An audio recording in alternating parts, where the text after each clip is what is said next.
ఈ సమావేశాన్ని ఏర్పాటు చేసిన బిఎస్ఎఫ్ నాయకులందరికీ కూడా నా యొక్క జైబీలు తెలియజేసుకుంటున్నాను. ఎందుకంటే ఈ యొక్క ఉస్మానియా యూనివర్సిటీలో కులాల పేరు మీద, మతాల పేరు మీద, జిల్లాల పేరు మీద వాళ్ళ యొక్క పరిచయ వేదికలు జరుగుతున్నాయి. కోదాడ నియోజకవర్గ పరిచయ వేదిక ఏర్పాటు చేసిన తమ్ముడు ఉపేందర్కి నా యొక్క జైబీలు. అంతేకాకుండా మనం చూసుకున్నట్టయితే ఒక కోదాడ హుజూర్ నగర్ నియోజకవర్గం చూసుకున్నట్టయితే నేను డెలిబరేట్గా చెప్తున్నా, మన 57th రూమ్ కూడా చాలు. ఎందుకంటే అంతమంది ఉన్నారు ఇక్కడ కోదాడ హుజూర్ నగర్ కాన్స్టిట్యున్సీ వాళ్ళు. హాస్టల్లో ఫోకస్ చేసి మామూలుగా పరిచయం ఇది చేస్తే సరే, తమ్ముళ్ళు ఫస్ట్ టైం చేశారు, చాలా సంతోషం. కాకపోతే ఇక ముందు కూడా ఆ విధంగా చేస్తే మంచిగా ఉంటుందని నా యొక్క అభిప్రాయం. ఇంకోటి ఏంటంటే నల్లగొండ జిల్లా రాజకీయ చరిత్ర చూస్తే ఒక రిజర్వేషన్ కాన్స్టిట్యున్సీస్ తప్పితే మిగతా అన్ని రెడ్డిలే.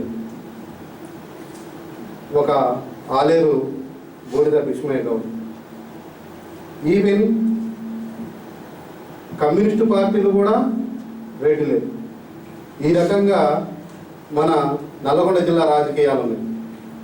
నాకు బాగా ఎక్స్పీరియన్స్ మల్లన్న కోదాడ వచ్చి ఇక్కడ కోదాడ కంపల్సరీగా మల్లన్నకి సీట్ వస్తుందని చెప్పి అన్న ప్రచారం జరిగితే మల్లన్న కంపల్సరీగా విజయం సాధిస్తారని చెప్తే కొంతమంది రెడ్లు అక్కడ ఏకమయ్యి మల్లన్న మీద దాడి చేయించారు. అది అందరికీ తెలిసిన విషయం. ఉత్తమ్ కుమార్ రెడ్డి మరియు దామోదర్ రెడ్డి కలిసి. కాబట్టి ఈ కోదాడ హుజూర్ నగర్లో ఏరితే రెడ్డి అన్న ఏలాలా లేకపోతే వెలమన్న ఏలాలి, ఈ యొక్క కాన్సెప్ట్ ఉన్నది. కాబట్టి వీటన్నిటిని తిప్పికొట్టడానికి ఎస్సీ ఎస్టీ బీసీలు అందరూ కూడా ఏకమయ్యి మల్లన్నని విజయం సాధించేటట్టు, ఈవెన్ ఒకవేళ పార్టీ సహకరించకపోయినా ఇండిపెండెంట్గానే విజయం సాధించేటట్టు మనందరం కృషి చేయాలి. ఎందుకంటే ఎవరైనా కానీ ఇక్కడ కోదాడ హుజూర్ నగర్ రాజకీయాలు మొత్తం నడిచేది మా మేలచెరువు మండలం సిమెంట్ ఫ్యాక్టరీ యొక్క యజమానులు నడిపించేది. అక్కడ పార్టీలు వేరు, కానీ వ్యక్తులు అందరూ కూడా ఇద్దరు ఒకటే. చంద్రరావు, ఉత్తమ్ కుమార్ రెడ్డి ఇద్దరు ఒకటే. అగ్రవర్ణాలు ఉండాలి అక్కడైనా ఎక్కడైనా. కానీ ఒక బీసీనో, ఒక ఎస్సీనో, ఒక ఎస్టీనో రానియటానికి వాళ్ళకి ఏమాత్రం కూడా ఇష్టం ఉండదు. కాబట్టి ఈ యొక్క వ్యవస్థను మార్చాలంటే యూనివర్సిటీ స్టూడెంట్స్గా మనందరం కూడా మల్లన్న తరఫున ఈవెన్ ప్రచారానికి పోయి మన ఊర్లలో ఉన్న మన తల్లిదండ్రులని, మన యొక్క ఊళ్ళలో ఉన్న మన సహచరులందరినీ కూడా చైతన్యం చేయాల్సిన బాధ్యత మనందరి మీద ఉన్నది. కాబట్టి మీరందరూ కూడా నెక్స్ట్ మల్లన్న విజయానికి సహకరించాలని చెప్పి కాబోయే వుడ్ బి ఎమ్మెల్యే గారికి మా యొక్క జైబీలు తెలియజేసుకుంటూ నాకు ఈ అవకాశం ఇచ్చిన బిఎస్పీ నాయకులందరూ కూడా నా యొక్క జైబీలు.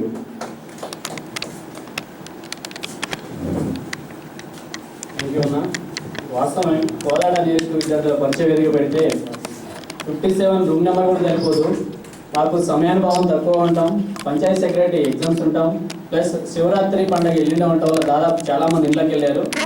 దాన్ని దృష్టిలో పెట్టుకొని అందులోనే ఈరోజు అన్న ఏర్పాటు చేయాలంటే ఖచ్చితంగా ఈరోజు ఏర్పాటు చేయాల్సి వచ్చింది. ఇంకా ఇది వేస్తున్నది తొలి అడుగు మాత్రమే. ఇంకా ఈ ఎదుగుతున్న మొక్క కోదాడ నియోజకవర్గ పరిచయ వేదిక ఇంకా పెద్ద మహావృక్షంగా ఎదిగి ఖచ్చితంగా బడుగుల ఆశాజీవితమైనటువంటి మల్లన్న ఎంత ఉంటామని చెప్పి కూడా హామీ ఇస్తున్నాం. ఇప్పుడు మన కరీంనగర్ జిల్లా వాసి జనరల్ జేఏసీ ప్రెసిడెంట్ గడ్డం శ్రీరామ్ గారిని మాట్లాడవలసిందిగా కోరుతున్నాం.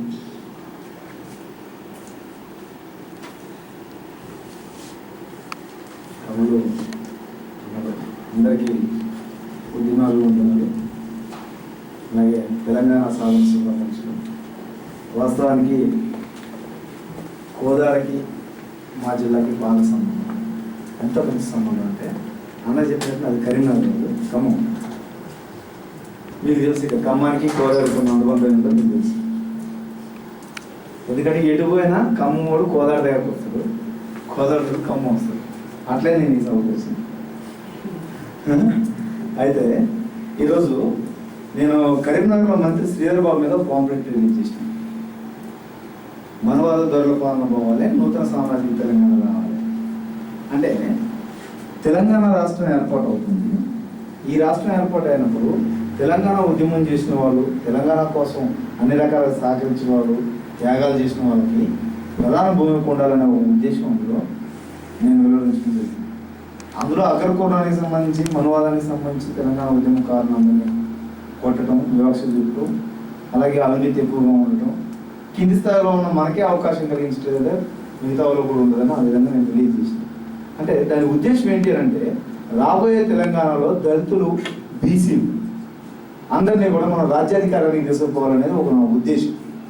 అంటే ఏంటంటే ఇప్పుడు ఇందాక అన్న చెప్పిపోయింది, గోవింద్ అన్న చెప్పిపోయింది, ఎస్సీ ఓడ్ అంటే ఎస్సీ రిజర్వ్, ఎస్టీ ఓడ్ అంటే ఎస్టీ రిజర్వ్, మిగిలిన మొత్తం రెడ్డోడు, మన జిల్లా ఖమ్మం అయిపోతాం, ఖమ్మోడు, రెడ్డి, ఖమ్మం, తెలంగాణ, ఈ 3 వర్గాలకే దక్కాలి. మరి తెలంగాణ ఉద్యమంలో ఈరోజు ఈ రాష్ట్రం సాధించడంలో ప్రధాన భూమిని పోషించిన వర్గాల్లో బీసీ వర్గాలు ఉన్నాయి. అందులో గౌడ వర్గం అవుతుంది, ముఖ్యంగా యాదవ వర్గం ఉంది. మీకు తెలుసో తెలియక వాళ్ళ ఏ కులం కూడా తెలియకుండా మన పక్కనే ఉంటాయి. నా రూమ్లో ఉండే పిల్లగాడు కూడా యాదవ్, శంకర్ యాదవ్.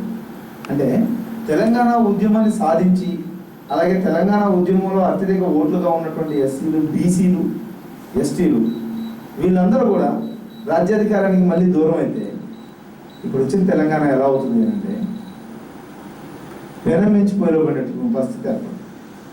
ఈరోజు అన్న మల్లన్న యాదవ్ అన్న ఇక్కడికి వచ్చిండు అంటే రేపు ఎమ్మెల్యే అయితే ఆ తమ్ముడిని గుర్తుపడతారు, ఆ తమ్ముడిని గుర్తుపడతారు. ఒక అవకాశం మీకు దొరుకుతుందా, దొరకదా? General concept. అన్న పలానా సమయంలో ఇలా ఆర్ట్స్ కాలేజీలో పెట్టింటానన్న, పొలిటికల్ సైన్స్ డిపార్ట్మెంట్ ఇట్లా మేము వచ్చినామన్నా, గుర్తుందన్న, యాదవ్ చేసుకొని చెప్తాం రా.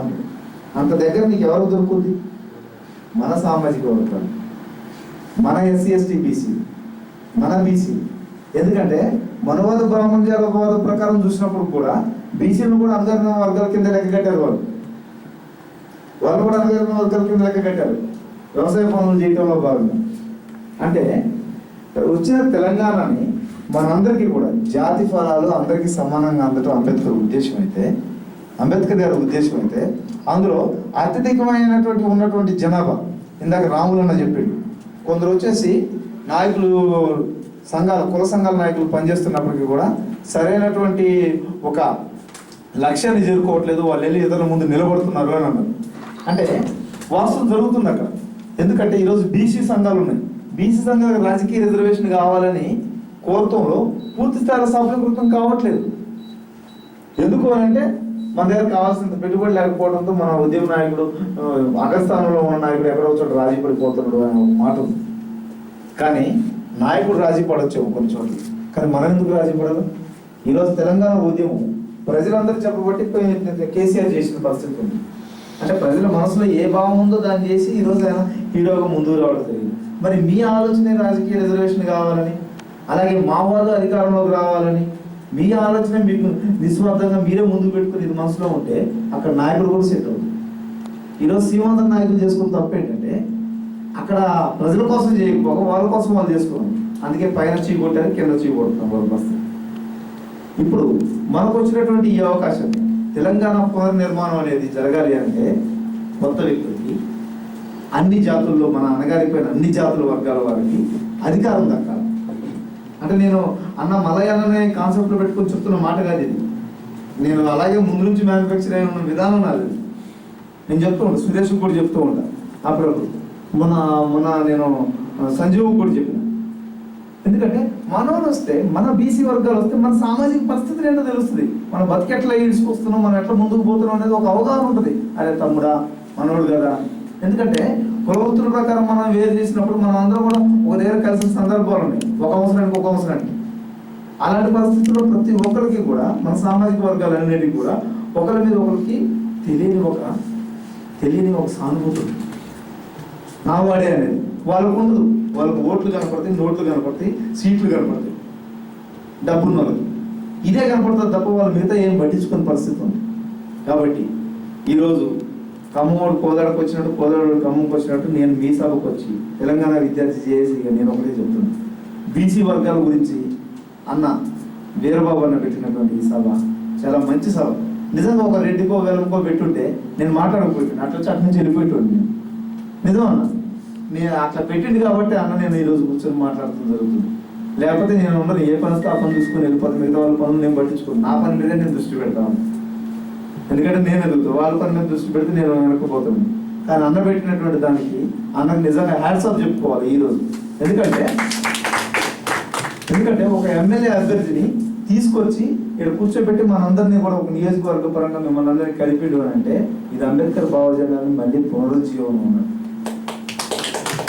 ఇక్కడ నుంచి ప్రారంభం అవుతుంది అంబేద్కర్ వాదం అని చెప్పినట్టు లెక్క. తమ్ముళ్ళు ఒక్కటి మాత్రం వస్తాం, మాదిగోడు కానీ మాలోడు కానీ ఎస్సీ కూడా ఎక్కడికైనా పోయి రిజర్వేషన్లో సీట్లు కొట్టుకుంటాం, ఎస్టీ కూడా కొట్టుకుంటాం. మరి బీసీ వాళ్ళ పరిస్థితి ఏంటి అంటే మనం అందరం వాళ్ళతో కలిసి నడవాల్సిన అవసరం ఉంది. ఈ తెలంగాణలో అలా నడిచినప్పుడే మనం అభివృద్ధికి దేశ ఫలాలకి దగ్గరగా పోతాం, మన జాతులు బతుకుతాయి. లేకపోతే అంబేద్కర్ చెప్పినట్టుగా రాజ్యాధికారానికి దూరమైన మనం అంతరించిపోయే ప్రమాదం ఉంది. అన్న చెప్పినట్టుగా కోఆర్డినేషన్లో ఉండండి. దయచేసి నాకు మీ అందరికీ అవకాశం ఇచ్చినందుకు మీ అందరికీ కూడా కృతజ్ఞతలు.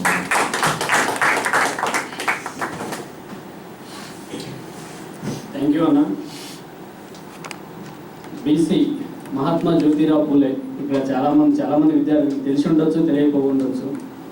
మొట్టమొదటి భారతదేశంలో మూతికి ముద్ద మొహానికి మసి వెనక తాటాకు దళితులకు కట్టి అతి కుక్క కంటే నీచంగా చూస్తున్న రోజుల్లో బీసీలు ఎవరైతే వాళ్ళ కులవృత్తులు ఉన్నాయో ఆ కులవృత్తులకే పరిమితం కావాలి, మీరంతా చేసి పెట్టండి, మేము దొరలెక్క కూర్చొని తింటామని పరిమితమైన రోజుల్లో విద్య లేక వివేకం లేదు, వివేకం లేక నీతి లేదు, నీతి లేక పురోగతి లేదు, పురోగతి లేక విత్తము లేదు, విత్తము లేకనే శూద్రులు అధోగతి పాలయ్యారు.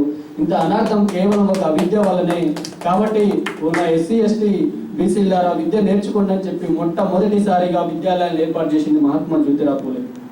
డాక్టర్ బాబాసాహెబ్ అంబేద్కర్ కూడా అతనే గురువుగా స్వీకరించి అతని సిద్ధాంతాన్ని అనుసరించిండు. ఇక్కడ ఎస్సీ ఎస్టీ బీసీ మైనార్టీలందరూ ఏకమైనప్పుడే ఈ ఎక్కడైతే అగ్రకుణాల రాజ్యాధికారాన్ని వాళ్ళ కోటలకి బీటలు పడేలాగా చేయగలమని విజ్ఞప్తి చేస్తూ, అదేవిధంగా ఇప్పుడు అన్న బీసీలు మన అందరితో కలిసి నడవాల్సిన అవసరం ఉందని చెప్పడం జరిగింది.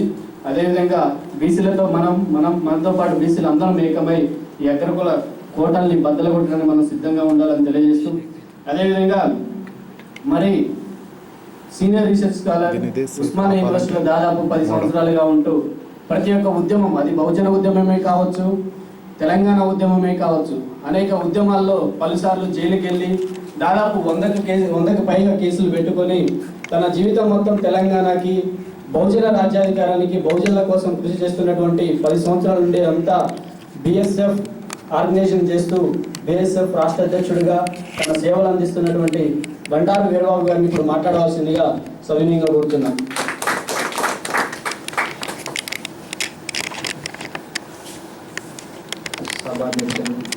అంటే నల్లగొండ ఖమ్మం రాజకీయాలు డిఫరెంట్గా ఉంటాయి.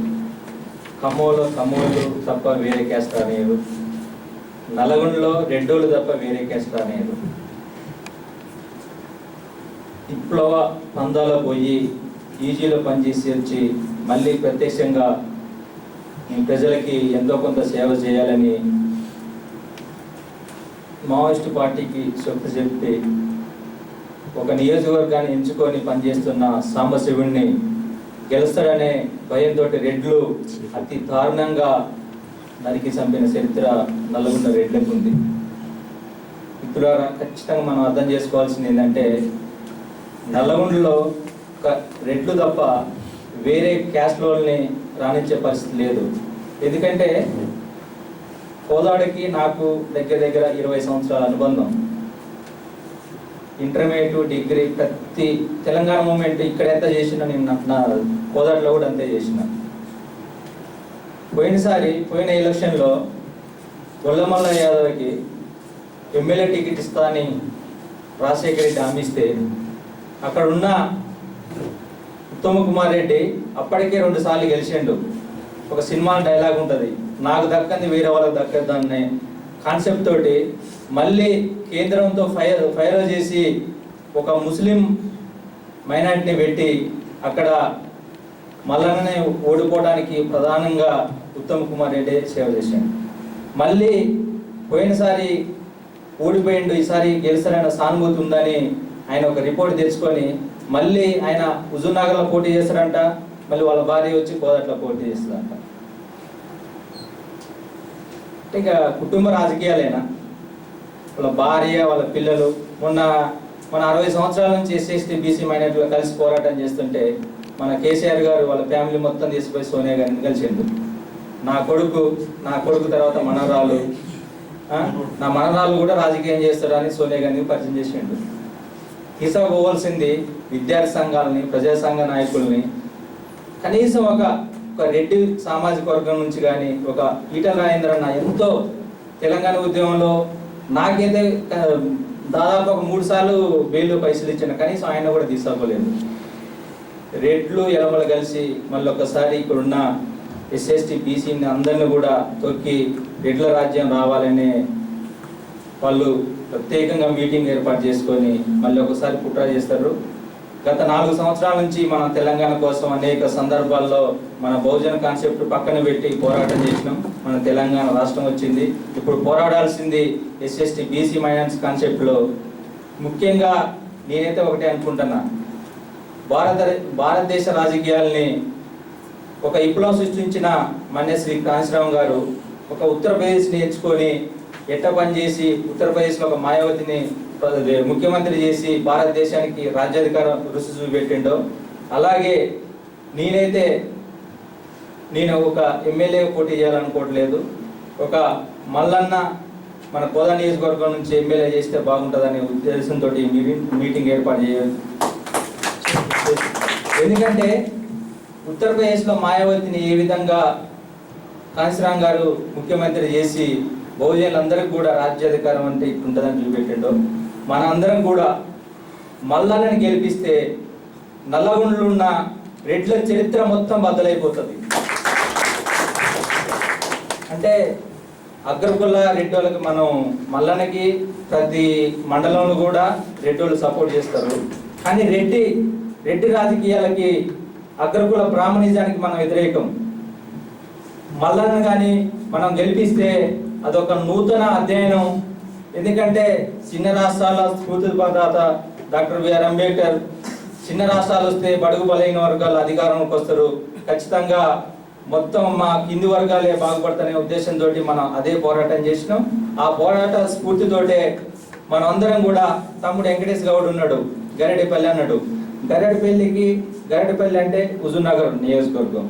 హుజూర్నగర్కి కోదాడికి ఖచ్చితంగా రిలేషన్ ఉంటుంది, వాళ్ళు రిలేషన్ ఉంటారు. అక్కడ కోఆర్డినేషన్ చేయాలి. ఆ తమ్ముళ్ళు ఇప్పుడు సురేష్ ఉన్నాడు వికారాబాదు, అక్కడ నుంచి మా బిఎస్ఎఫ్ టీము, ఓఈజేసీ టీము 4 రోజులు వచ్చి అక్కడ మేము ఖచ్చితంగా పనిచేస్తామన్నా. ఇది మేము మా బిఎస్ఎఫ్గా విద్యార్థులుగా మేము వాగ్దానం చేస్తున్నాం. వాస్తవంగా గొల్లమల్ల యాదవ్ అంటే కొంతమంది యాదవులు వచ్చి అన్న మేము యాదవ సంఘం నుంచి పరిచయ విధి పెడతాం అంటారు. కానీ మా బిఎస్ఎఫ్లో యాదవులు ఉన్నారు, గౌళ్ళు ఉన్నారు, మాలోళ్ళు ఉన్నారు, మాదిగోళ్ళు ఉన్నారు, అగ్రకుల పేదలు కూడా ఉన్నారు అన్న. మా దాంట్లో మేము అన్ని వర్గాలకు వచ్చి మీకు అన్ని విధాలుగా అండదండగా ఉండి మేమందరం ఒక కాంశీరాములు అయ్యి ఒక మాయావతి రూపంలో మిమ్మల్ని నుంచి కోదాట్లో ఈసారి ఖచ్చితంగా ఏది ఏమైనా మేమైతే గెలిపించుకుంటామని ఈ సందర్భంగా తెలియజేసుకుంటూ ఈ కార్యక్రమానికి ముఖ్య అతిథికి వచ్చిన మల్లన్నని చాలా విలువైన సమాచారం ఇవ్వాల్సిందిగా కోరుతున్నాను. ముఖ్యంగా తెలంగాణ ఉద్యమాన్ని నడిపించింది బహుజనులే. ఎస్సీ ఎస్టీ బీసీ విద్యార్థులే తెలంగాణ ఉద్యమాన్ని నడిపించారు. అది అందరికీ తెలిసిన విషయమే. ఈ రాజకీయ నాయకుల పిల్లలు ఈరోజు ఏదైతే మనం ఇంతసేపు మాట్లాడుకున్నామో నల్లగొండ రెడ్ల రాజకీయం గురించి బాగా చెప్పారు అందరూ. ఆ రెడ్ల కుటుంబాల నుంచి ఏ ఒక్క విద్యార్థి కూడా తెలంగాణ ఉద్యమంలో పాల్గొనలేదు. బహుజనులే తెలంగాణ ఉద్యమంలో ముందున్నారు, తెలంగాణలో సాధించుకోగలిగారు. 60 సంవత్సరాలు పోరాటం చేసి తెలంగాణను మనం సాధించుకున్నాం. ఈ సామ్రాజ్యవాదాన్ని, ఈ మనువాద బ్రాహ్మణీయ జాలాన్ని మనం ఎదుర్కోవడానికి 60 సంవత్సరాల సమయం చాలా ఎక్కువ సమయం. 6 సంవత్సరాల సమయం సరిపోతుందని నేను అనుకుంటాను. ఈ రెడ్ల రాజకీయాన్ని, మనువాద బ్రాహ్మణీయ రాజకీయాలన్నింటినీ బద్దలు కొట్టడానికి మనకు ఒక 6 సంవత్సరాల సమయం సరిపోతుంది. ఎందుకంటే అన్నగారు బండారు వీరబాబు గారు తెలంగాణ ఉద్యమంలో పార్టిసిపేట్ చేసి ఎన్నో కేసులు ఉన్నాయి, 100కు పైగా కేసులు ఉన్నాయి. అయినప్పటికీ ఇట్లా కేసులు ఉన్నటువంటి ఎంతోమంది విద్యార్థులని కేసీఆర్ గారు సోనియా గాంధీని కలిసే క్రమంలో ఎవరిని కూడా ఆహ్వానించలేదు. కుటుంబ సమేతంగానే వెళ్ళి కలవడం జరిగింది. అంటే మనల్ని కరివేపాకు కూరలో కరివేపాకు చందంగా మనల్ని వాడుకొని వదిలేయటం జరుగుతుంది. కాంశీరామ్ గారు ఏదైతే చెప్పారో ఒక పెన్ను కాన్సెప్ట్ చెప్పారు. కాంశీరామ్ గారు పెన్ను క్యాప్ వచ్చేసి ఈ బ్రాహ్మణులు, రెడ్లు, వైశ్యులు, అగ్రకులాలన్నీ క్యాప్, కింద ఉన్నటువంటి మిగతా మనం ఏదైతే రాస్తామో పెన్ను, మీరు పెన్ను చూస్తే అర్థమవుతుంది, అది 80% ఉంటుంది. అవి మొత్తం ఎస్సీ, ఎస్టీ, బీసీ. కానీ ఆ క్యాప్ లేకపోతే మాత్రం పెన్నును మనం ఎక్కడ పెట్టుకోవాలో అర్థం కాదు. అంటే మనం 80% మంది ప్రజలందరం కలిసి 20% ఉన్నటువంటి ఈ మనవాద బ్రాహ్మణులకు, రెడ్లకు మనం అవకాశం ఇవ్వడం జరుగుతుంది. అయితే ఈ అవకాశాన్ని మనమే ఇస్తున్నాం వాళ్ళకి అవకాశం. వాళ్ళు లీడర్లు కావడానికి మనమే అవకాశం ఇస్తున్నాం. మన దగ్గరనే ఉంది, చికిత్స కూడా మన దగ్గరనే ఉంది. మనం ట్రీట్మెంట్ ఈజీగా ఇవ్వచ్చు. మనకు ఈ ఎస్సీ, ఎస్టీ, బీసీలు అందరూ ఒకటే. వీళ్ళందరినీ ఉత్పత్తి కులాలని అంటారు. అందరికీ తెలిసింది. పెద్దవాళ్ళు ఉన్నారు, నాకంటే పెద్దవాళ్ళు ఉన్నారు. అందరూ ఉత్పత్తి కులాలు అంటారు. ఉత్పత్తి కులాలు అంటే పని చేస్తారు. ఇప్పుడు ఏదైతే ఇప్పుడు గౌండ్లలో కళ్ళు గీసే పని చేస్తారు. యాదవులు పూర్వం పాలు పిండి అమ్మేవారు. తర్వాత పద్మశాలీలు వచ్చేసి చీరలు నేసేవారు.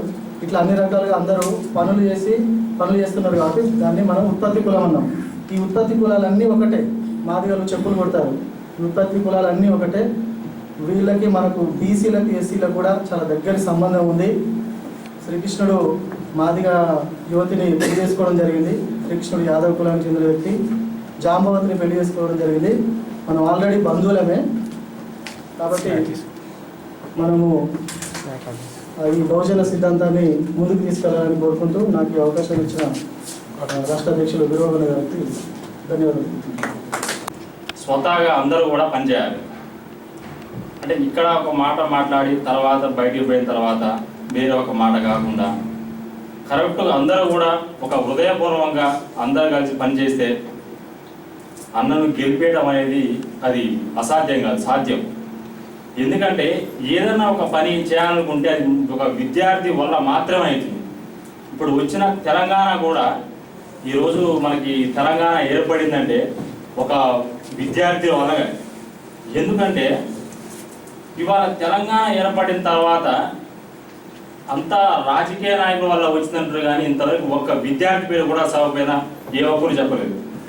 ఇప్పుడు ప్రస్తుతం ఉన్న పరిస్థితుల్లో ఏ ఒక్క విద్యార్థి పేరు కూడా విద్యార్థి వల్ల తెలంగాణ వచ్చిందనే మాట కూడా ఇంతవరకు ఎవరు కూడా వాడలేదు.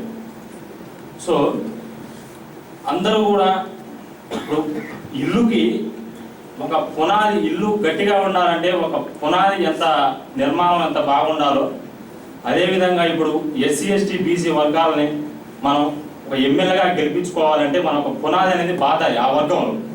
సో ఆ వర్గంలో ఒక పునాదిని మనం బాధాలంటే విద్యార్థులు అందరూ కూడా అందరూ కృషి ఉంటేనే ఆ ఒక పునాదిని మనం బాధగలిగితే రేపు ముందు రోజుల్లో కూడా అటువంటి అన్నలు ఎంతోమంది మన ఎస్సీ, ఎస్టీ, బీసీ వర్గాలు కూడా అందరూ కూడా ముందుకు పోవడానికి అవకాశం ఉంటుంది. ఇప్పుడు ఉన్న మొత్తం కూడా రెడ్డి రాజ్యం, దొరల రాజ్యం అయిపోయింది. సో వాళ్ళు అంతా కూడా కలిసికట్ట వాళ్ళు పునాదులు పాదుకులు కాబట్టికే వాళ్ళంతా కూడా పిల్లర్లా ఎదుర్కొంటూ వస్తారు. అదే మన ఎస్సీ, ఎస్టీ, బీసీలలో మన అందరిలో కూడా స్టూడెంట్స్, విద్యార్థులు అందరూ కూడా ఐక్యత ఉండి ఒక ఊళ్ళ గ్రామాలలోకి వెళ్ళి అందరూ కూడా కలిసికట్టుగా నిజాయితీగా పనిచేస్తే ఎమ్మెల్యేగా గెలిపేయడం అనేది పెద్ద సాధ్యమే కాదు. మనం అందరం కూడా ఆలోచించాలి విషయం. ఎందుకంటే మనం ఇక్కడ ఒక మాట మాట్లాడి తర్వాత కూడా బయటికి వెళ్ళిన తర్వాత ఒక మాట మాట్లాడకుండా అందరూ కూడా ఒక హృదయపూర్వకంగా ఆలోచించి అన్నని పక్కా మనం గెలిపియాలి అన్న ఆలోచన ఉంటే అందరూ కూడా కలిసికట్టుగా పనిచేద్దాం. అన్ని కూడా గ్రామాలలో పోయి అంత మా బిఎస్ఎఫ్ తరఫున అందరం కూడా ఒక నెల 2 నెలలు కరెక్ట్గా ఎలక్షన్స్ ముందు మంచిగా అందరం కూడా ఇది ఉద్యమాలు చేస్తామని చెప్పేసి కోరుకుంటూ ఈ అవకాశం. కాలం మనకు తెలియకుండా గడిచిపోతుంది. రాబోయే కాలం కోసం ఎదురు చూస్తాం. అలాగే కొత్త ఆశయాలను ఫలించాలని కోరుకుంటాం. కాబట్టి ఘర్షణ కాలాన్ని స్మరిస్తూ రాబోయే కాలాన్ని ఊరిస్తూ కొత్త ఆశయాలు మైపిస్తూ అందరూ కూడా మల్లన్న యాదవ్ని గెలిపించాలని కోరుకుంటూ అందరూ కూడా కృషి చేయాలని ఆశిస్తూ ఈ యొక్క కోదాడ విద్యార్థుల పరిచయ వేదిక సందర్భంగా కొన్ని నిమిషాలు మాట్లాడాలని నిశ్చయించుకున్నాను. కవిగానం మర్చిన కోయల కూత మర్చిన మేమరం అంటున్నారు విద్యార్థులు. మరియు ఇక్కడ ఈ యొక్క తెలంగాణ ఉద్యమంలో పాల్గొన్నటువంటి నాయకులు యొక్క హృదయాల్లో సోర్ సంపాదించుకున్నటువంటి బిఎస్ఎఫ్ నాయకుడు రాష్ట్ర అధ్యక్షుడు బండారి వీరబాబు గారికి నా యొక్క హృదయపూర్వక ధన్యవాదాలు. అలాగే ఇక్కడ ఉన్నటువంటి చాగం రాములు అందరూ బిఎస్ఎఫ్లో పనిచేస్తున్నటువంటి అందరూ కూడా నా యొక్క ధన్యవాదాలు. నేను ఎక్కువగా మాట్లాడలేను, ఎప్పుడు కూడా ఎక్కువ మాట్లాడలేదు, కానీ కొన్ని నిమిషాలు మాట్లాడాలని అనుకున్నాను. ఎందుకంటే మనకి ఒక బీసీ తరఫున ఒక వ్యక్తి అంటే యాదన్న పోషిస్తున్నాడు కనుక నాకెందుకో బీసీ కాబట్టి కొన్ని నిమిషాలు మాట్లాడాలని అనుకున్నాను. మనం చాలామంది చెప్తూ ఉన్నారన్నమాట, ఎరిట్లని కాపులని వాళ్ళే పరిపాలిస్తున్నారని చెప్తున్నారు. అంటే వాళ్ళే పరిపాలించడానికి కారణం ఏంటి? మరి తక్కువ పర్సెంట్ ఉన్నటువంటి వాళ్ళని మనము ఓడించే శక్తి మనకు లేదా? ఉంది. కానీ మనం ఎక్కడ తప్పు జరుగుతుందో దాన్ని గ్రహించాలి. అంటే ఉదాహరణకి ఒక చిన్న కథ చెప్తాం. ఒక గ్రామంలో ఒక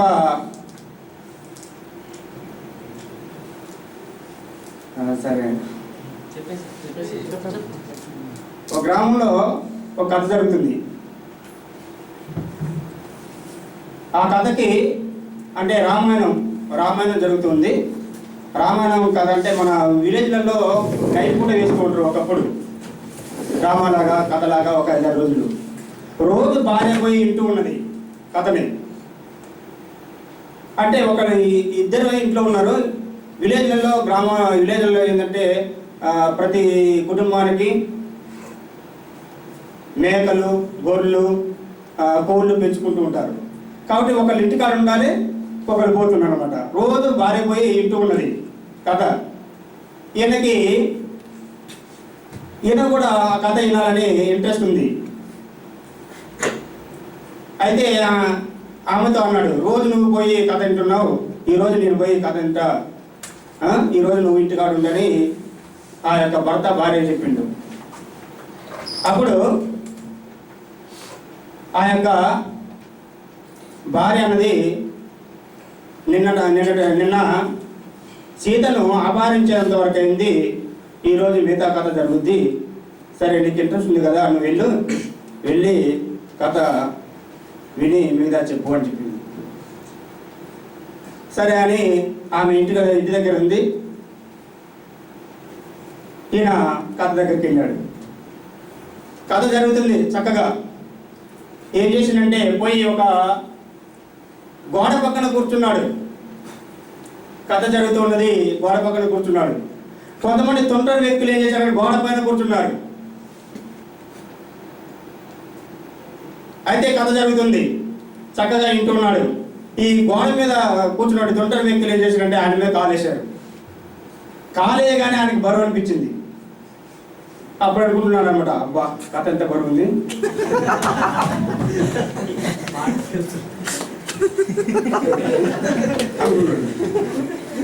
ఇంకో కొద్దిసేపు తర్వాత అతను ఇంకో కాలేశాడు. కథ మహాబరువు.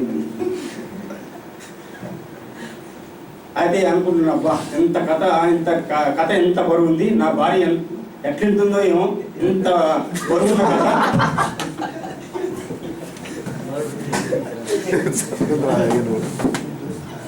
అనుకుంటున్నా. అయిపోయింది. కాబట్టి ఆ ఇంటికి పోయిన తర్వాత భార్య అడిగిన తర్వాత కథ ఎంతవరకు వచ్చిందంటే ఏం కాదు ఏమో, ఎంత బరువు ఉంది అని చెప్పింది అనమాట. అంటే మనము ఎప్పుడైతే మన మీద కాలేసిందో అప్పుడు మనం గ్రహించి ఆ కాలుని తీసేసినట్లయితే మనకు బరువు అనిపించవు. కాబట్టి ఇట్లా వర్ణాలు అగ్రకులాలకు చెందినటువంటి వ్యక్తులు ఈ విధంగా మన మీద కాలేసి బరువుగా ఉంచుతున్నారు. అట్లా వేసినటువంటి కాల్ని నరికేయాల్సిన బాధ్యత మన అందరిపై ఉన్నది. కాబట్టి మనందరి మీద ఆ విధంగా ఏమైనా కాలేసి బరువుగా ఉంచినటువంటి సందర్భాలు ఉన్నట్లయితే మనందరం కూడా ఏకమై మనల్ని గెలిపించుకోవాల్సిన బాధ్యత ఎంత అందరిపై ఉన్నది. ప్రతి ఒక్కరికి తెలియజేసుకుంటున్నాను.